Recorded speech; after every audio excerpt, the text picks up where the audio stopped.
In the United States, you might find yourself between a cluster of amusement parks wherever you live. For example, if you live in Orange County, California, you find yourself within a 2-hour drive of Disneyland, Knott's Berry Farm, Magic Mountain, Universal Studios, and SeaWorld.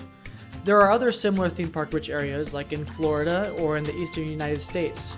But what if you live in Idaho, Montana, or Washington? Where are your theme parks?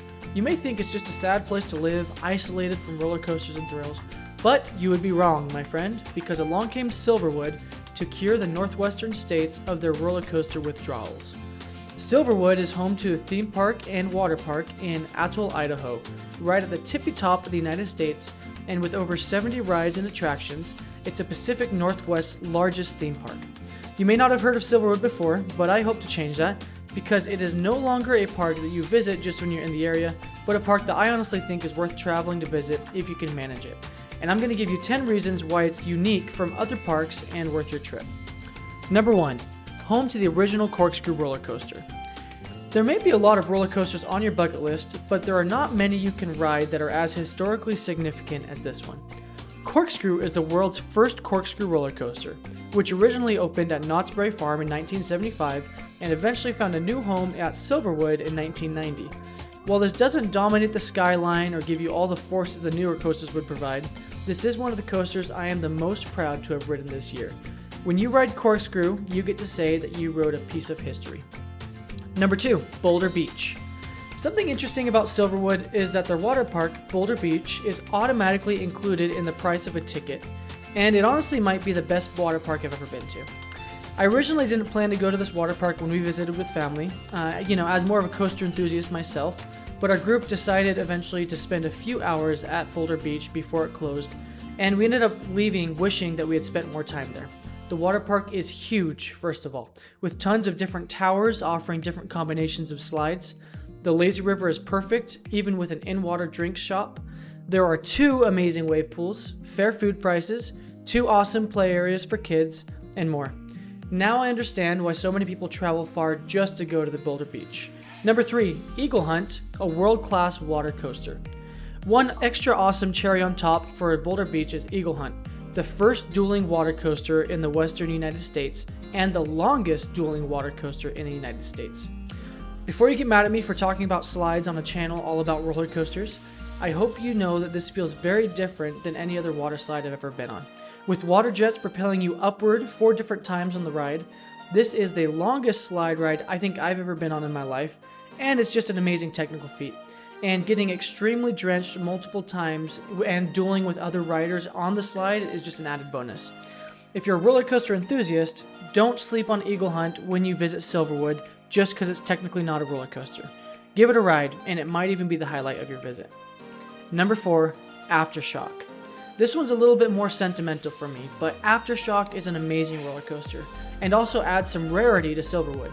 Aftershock is one of 2 inverted Boomerang models still operating in the US, the other being in Vertigo at Kings Island. But, reaching over 190 feet, Aftershock is actually 60 feet taller than in Vertigo, which makes Aftershock the last remaining giant inverted boomerang in the US and one of only 3 giant inverted boomerangs left in the world. I don't know why there aren't more of these, they are awesome. I rode Deja Vu back at Magic Mountain as a kid, and it was one of my favorites. Riding Aftershock at Silverwood felt like a mix of nostalgia, a rare coaster credit, and pure adrenaline. Especially riding in the back row, few roller coasters have scarier moments than slowly lifting 190 feet on Aftershock with nothing but your shoulder restraint holding your weight before you plummet to the ground. Number 5, fantastic and manageable collection of roller coasters. Other than Corkscrew and Aftershock, Silverwood has 3 other headline roller coasters that deliver on a complete but manageable coaster package. Silverwood is home to Timber Terror and Tremors, both manufactured by the legendary CCI. While both deliver great thrills, my favorite of the 2 is Tremors, which dives underground in tunnels 4 times, it's incredibly smooth, and the roller coaster I would most prefer to re-ride over and over in the park. Both roller coaster entrances are right next to each other, so you can bounce between them to change things up. My personal advice, though, is to not judge the wooden roller coasters based on your first ride, because they warm up significantly throughout the day, and a ride in the afternoon or night is way more fun than it was in the morning. The last roller coaster, and also their newest, is Stunt Pilot, an RMC single rail coaster that delivers on great airtime moments and smooth but whippy elements. This is also one of the park favorites among guests. With just 5 headline roller coasters in the park, my brother and I were able to ride every coaster within 30 minutes, then spend the rest of the day experiencing or re-experiencing whatever we wanted to, which was amazing. Number 6, perfect park for thrill seekers in the making. Adding to my last point, one of my favorite things about Silverwood is how kid-friendly the height limits are, and how many of the roller coasters are designed to bridge the gap between roller coasters a kid would ride and coasters an adult would still enjoy.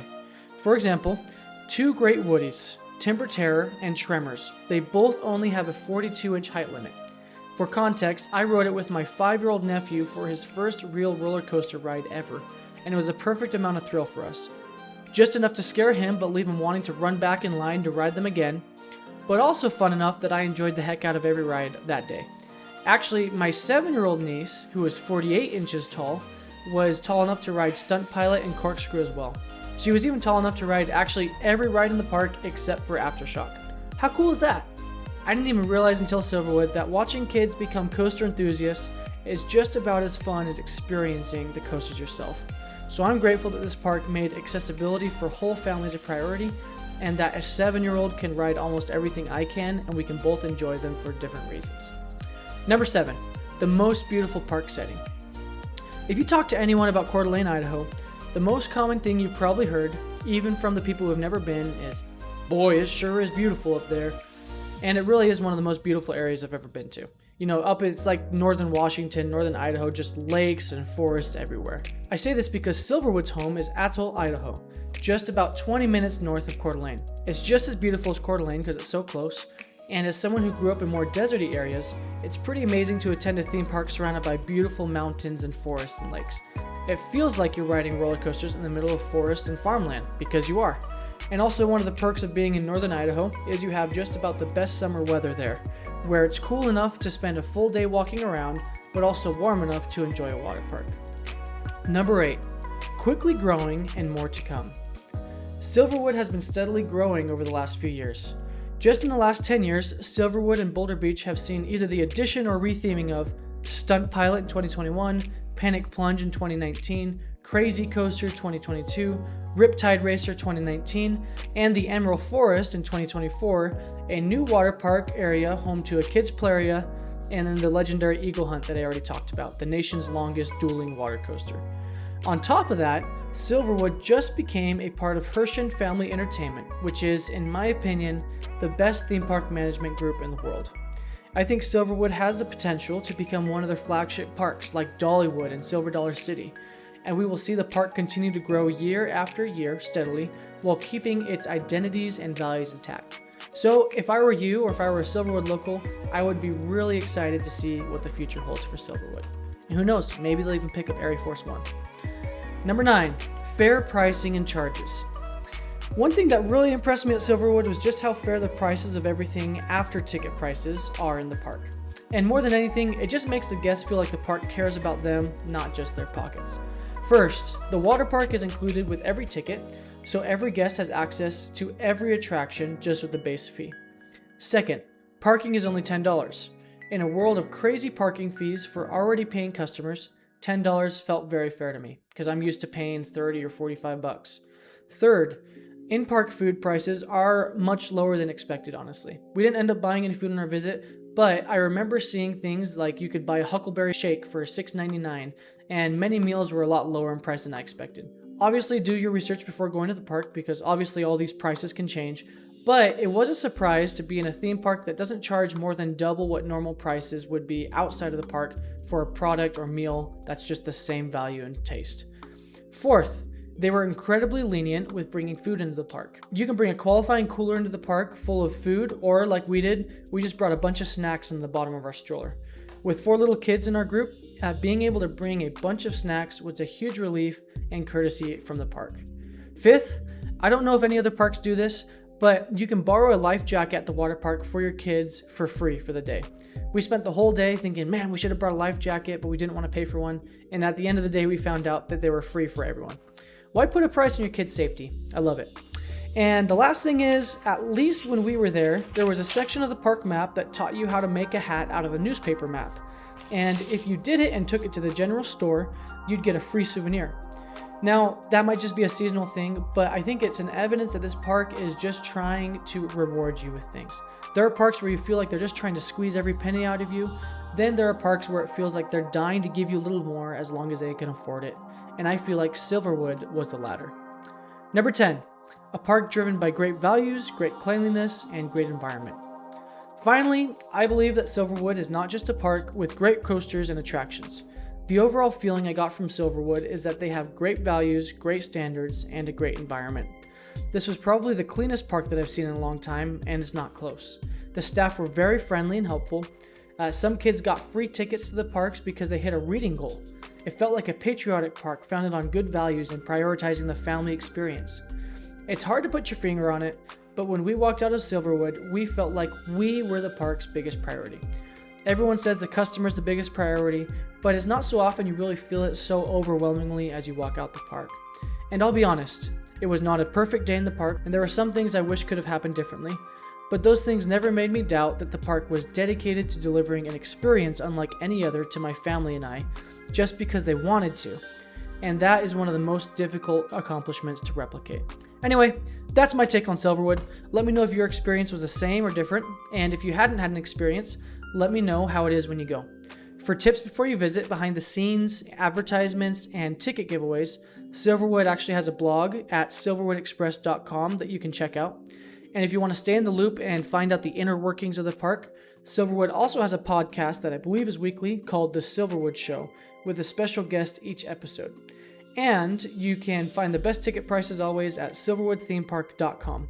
I'm sort of new to this, but I'm pretty sure I'm also supposed to tell you that I did receive a few free tickets for my visit to Silverwood.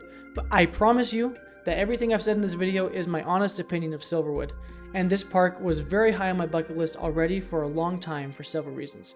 And if you go to my channel, you'll see other videos that dive deeper into my experience at Silverwood and everything that went amazing and didn't. Also, I should clarify that I don't stand to gain anything if you visit the park and buy tickets. Other than that, I think you'll have a great time, and not enough people have a great time these days. So, give Silverwood a shot. And that's a wrap on this video. If you liked the video, please like it. And if you're new here and want to stay in the loop for more content like this, make sure to subscribe and hit the bell icon, and it would really help out the channel too. Here's what's up at Jimmy Does Coasters. I make content about things like park and coaster ratings, park improvements, roller coaster POVs, park predictions, monthly news, and more. I make a new video every week, and whenever I have an available slot to fill, I let you vote on which video should come next. I also post a weekly YouTube poll for Matchup Monday to let subscribers vote on some of the biggest coaster debates, which will tally up at the end of the year for a recap. Also, if you want a sneak peek of my rough draft schedule for the next few weeks, you can check the banner photo on my channel's homepage. I'll keep that updated as new videos roll out. I'm also on Facebook and Instagram, and if you want to follow me there, my handles are in the video description. If you've made it to this point of the video, you're awesome, you're a real one. Have an awesome day, and I hope your next coaster ride isn't too far away.